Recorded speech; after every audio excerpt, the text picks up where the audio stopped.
Story. There was a lady that told me, called me one day. She works here on the campus, and she said that their little 99 Alero had the 4-cylinder engine in it, the 2.4 quad 4 engine. So they had gone to the dealership because it was making this strange noise. It was a rattling noise coming from the engine area. It wasn't related to vehicle speed, and it wasn't always there. When it did happen, it always seemed to sound off on deceleration. But the transmission didn't have to be in gear to hear it. So you didn't have to have the transmission in gear to hear it. But when you heard it was when you were letting off, and it was a brrr, sort of a rattling noise like that, strange noise.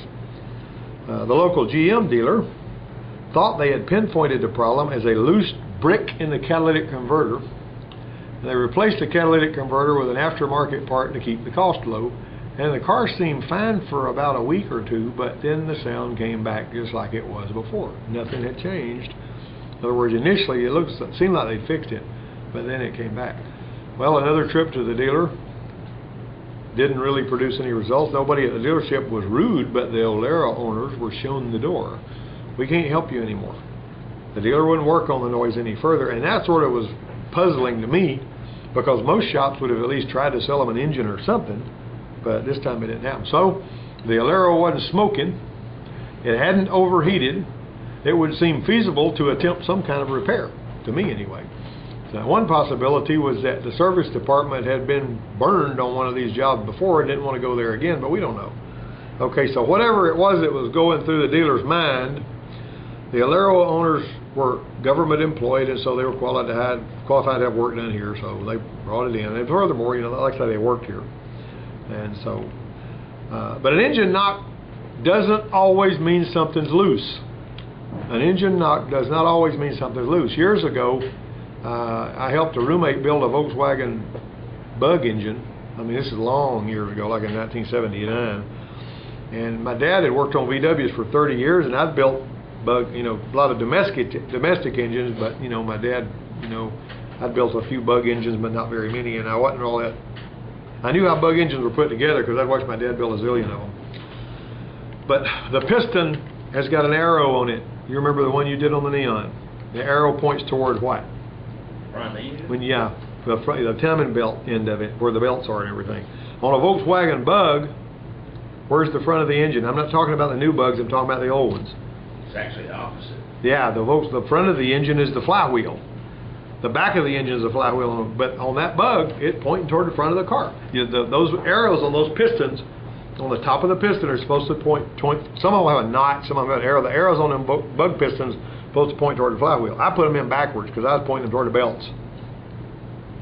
And that thing would knock because that piston's a little offset, And boy, would it snatch the front wheels off the ground. That thing ran like a spotted ape. But it had made a horrible knocking noise. Didn't mean something was loose. It just meant that those pistons were in there backwards, and it was causing that, mechanical racket. And I called my dad, and I said, why is this thing knocking? He says, you put the pistons in backwards if you pointed the arrows the wrong way. And he says, and I'll tell you this, if you can put up with that knocking until it comes apart, you can outrun the tar out of anybody that's got one put together right. And so we pulled it back apart and put the pistons in there right, and it didn't knock anymore, but it was it had lost about probably 40% of its power. That's amazing to me why they run as good as they do with them pistons in there backwards. Okay, so let me make sure that I'm not disturbing us with the phone. Okay, well, there's more than a few engines that will knock if the pistons are installed backwards, but that wasn't the case with the Alero because the pistons hadn't been removed. It sounded more like a chain rattle than anything else. Now that engine has got timing chains driving the camshafts and also the water pump. If you're familiar with those engines, you've seen that. I can't help you. I've been in the middle of something, okay? Okay. And all right, right now we're looking at this thing sounded like it was about. Let's see. Well, let me back up. There's two chains in this particular engine. One to drive the camshafts and the water pump, and another smaller chain to drive the balance shaft. Okay. Revving the engine up mildly and allowing it to return to idle would usually produce this chain-type rattling noise as the engine was slowing down, and it sounded like it was happening at about twice the speed of the crankshaft. So the odd thing was I couldn't hear the noise anywhere with a stethoscope probe. If you touch the parts of the engine where mechanical things are happening, you ought to be able to hear a noise, right? You've done that before? Mechanic stethoscope, long probe, you touch, and I didn't hear nothing anywhere that matches noise. However, when I screw the end off the stethoscope and use it for a listening pipe, I could hold it up to the oil pan just this far from it, and I could hear it really, really loud in the oil pan area. But I couldn't hear it in the engine block. So it's like, okay, so, but I like to stand on my own 2 feet. I don't really like to ask for a lot of help. But I wasn't all that familiar with this engine. Our shop manuals and TSBs had nothing to offer on a noise like this. Okay. Just a minute. Rather than drawing all these vast conclusions from half vast information, I put in a call to Randy Wilson. He's another Motor Age contributor. And what did you find, by the way? Nothing. I mean, I checked both the fuse and the relay and it didn't work.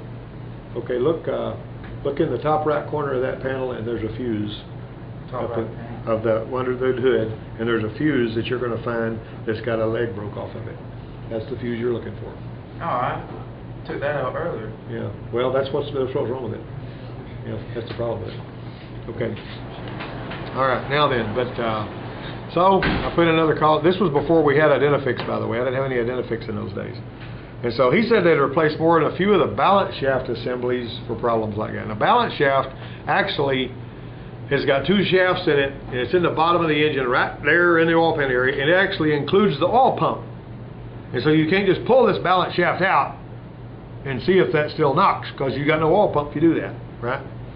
And the balance shaft is driven by a chain that with a little, nylon tensioner that comes off of the crankshaft and spins it, and it has to be timed properly. All right. Okay, so here we were. I said the balance shaft, it's pretty interesting. Now, why do we need balance shaft on 4-cylinder engines anyway? How often does a firing event happen on a 4-cylinder? How many degrees? A lot more going on with a 4-cylinder in between as well. Not necessarily that, but it's not as smooth of a running engine as a V8 because V8's just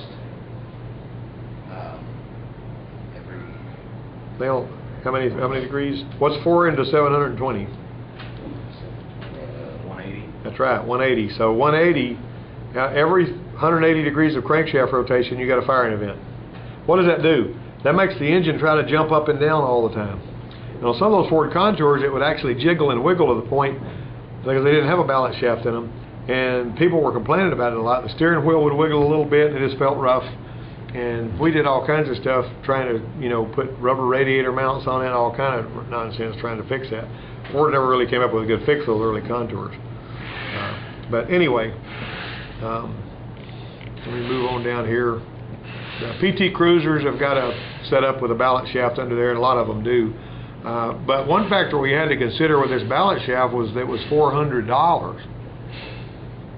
Pretty high. A piece of hardware about this big. I got the old one around somewhere. I'd have to dig it out. But I think it's on that bench over there that we rolled over. But the point is, the balancer, that wasn't to be taken lightly, right? So we pulled the timing cover and started the engine to wax the timing chain. Sometimes you can do that and get an idea what's going on. The chain was nice and tight. The noise wasn't there during the time we had that off. There wasn't any visible signature marks where the chain might have been slapping the cover or anything. So we decided to go with a new balancer. Asked the customer, and they said, well, let's try that. So we pulled the oil pan on the Alero, drained the coolant system, because one of the coolant pipes goes under the oil pan, and the thermostat's in the back of the motor. Well, you don't have to just pop the balance shaft assembly on there. It's got to be timed, and there's a special tool that locates those 2 shafts that spin on the assembly. One of them is driven by the crankshaft chain, and the other is driven via a set of gears, between the 2 shafts. All right. So the bolt that retains the balance shaft gears is left-hand thread, because it would screw itself loose if it wasn't. And now the chain's tensioned by an adjustable nylon line tensioner. It's kind of a familiar design if you've done timing chains before, but it's a little chain that's no bigger than that. It comes off the crank and it spins that balance shaft. It also spins the oil pump. We bought the alignment tool, put it on the balancer, and with the engine turned 90 degrees away from number 1 TDC in either direction, the balancer assembly can be installed and sprocketed to the engine. So we did all of that. In order to replace the gear that drives that sprocket, you got to pull a crankshaft out. The GM shop manual calls for a 40,000ths of an inch brass feeler gauge to be inserted between the chain tensioner and the chain when you tighten it up, to give you the right, the right relationship between that nylon line thing and the chain. We looked and looked and looked, and you cannot find a 40,000ths brass feeler gauge nowhere. Snap-on don't even make one. Fought with that for a while.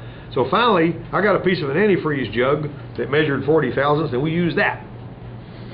I mean, what do? You know what I'm saying? So, all right. So if a steel feeler gauge won't work because it's too stiff, the manual says 3 pounds of pressure is supposed to be applied to the tensioner before torquing the bolt. See how tight this tolerance is? Well, there couldn't get the brass feeler gauge, so we did what we did. We did what we could. We put the engine back together, and we finally got it tight, and the noise was gone, and it stayed that way for about 3 months. There was no noise whatsoever. Then it came back with what sounded like exactly the same noise. All right, so this is after 3 months. We put that balancer on there, and we were sworn we had it fixed. One time, when we were working on one that was smacking us around at the Ford place over there, our shop foreman, he was so funny. He got to where he was kind of superstitious, because if you worked on one, you had trouble figuring it out, and you fought and fought and fought with it, and finally you got it to where you felt like it was fixed. And you just give the customer back, tell them, you hope it was took care of, but you did everything you knew how to do. It would be fine if you didn't mention it. If it'd been gone 3 weeks or a month, and like I said something to the shop foreman about it, I don't guess that Crown Victoria is coming back. I reckon we got it fixed. He said, shut up. If you say that, it'll be in the write-up area this afternoon with the same problem again. I mean, sometimes that would happen. You say this morning, you say, I think it's fixed this afternoon, come in. No, it's just like it was. Well, anyway, everybody that's ever worked on cars for very long has had this nonsense. I mean, you think you got it fixed, but, the second time around, we went back in and checked the chain tensioner and readjusted it. The nylon lining was showing a little wear, so we put that on there. That didn't do any good. We worked on getting the chain tension just right. That didn't work any good. We pulled the engine and replaced the gears in the chain. Because it still sounded like a chain. But some of the shops had fixed the noise that way, as I was called around, So the crank gears is an interference fit, and it was a booger bear to change that. We had to heat it like a flywheel ring gear to get the new one in place, a flywheel ring gear on a manual transmission, you actually burn the old one off with a torch, and then you lay the new gear on there, and you keep heating it until it drops in place, and you let it cool off. Now that's on the manual transmission, flywheel is real thick and heavy, That's how you change those. The gear is available by itself. You don't have to buy a whole flywheel. But anyway, we had to do this one that way. All right, the GM shop manual says to reinstall the timing chain. But what we noticed about the tensioner, whenever we was looking at the GM shop manual, was that it was sticking at the halfway point. In other words, it's a little spring-loaded tensioner. It's oil-filled tensioners like you see. It was sticking about halfway in. And so we replaced it, and we hadn't heard that noise since. Except we did hear a different noise when we got it all put back together. And that different noise was caused. I still got this thing apart. This right here. This is the flywheel off of it. After we got it all back together, we were hearing a noise, and this one you could pinpoint as having come from in the bell housing area. And if you look, you can see the crack. Now this is what they call a flex plate. The torque converter is bolted to the crankshaft in here. The torque converter is bolted to it back here. Every time you gas the engine, the torque converter swells, and it flexes this. And over time, some of these will crack. And when they crack, they start making a racket. We've replaced 2 or 3 flywheels for making rackets since I hear. And if you stick your listening pipe up in the flywheel area with it running and it gets really loud up in there, that's a cracked flywheel. We can do that on the one that you're going to work on today. But I'm going to throw you that flywheel and let you look at it. Okay? Have a look at that flywheel. All right. So, anyway, the tensioner took care of the chain noise, but that noise right there was a different noise, and it only made it If I remember right, it only made it when the car was hot. After you went down the road and came back, it made it idling. You didn't even have to change the speed of the engine for it to make that racket. And that was, so there was 3 different noises, as far as I can tell, that thing had, just because of the way they came and went. You know, so anyway, that thing smacked us around for a while, but we finally got it going. And did you know they're still driving that car? And that's been like 5 years ago that we went through all of that nonsense. And that pretty well concludes this little storytelling session.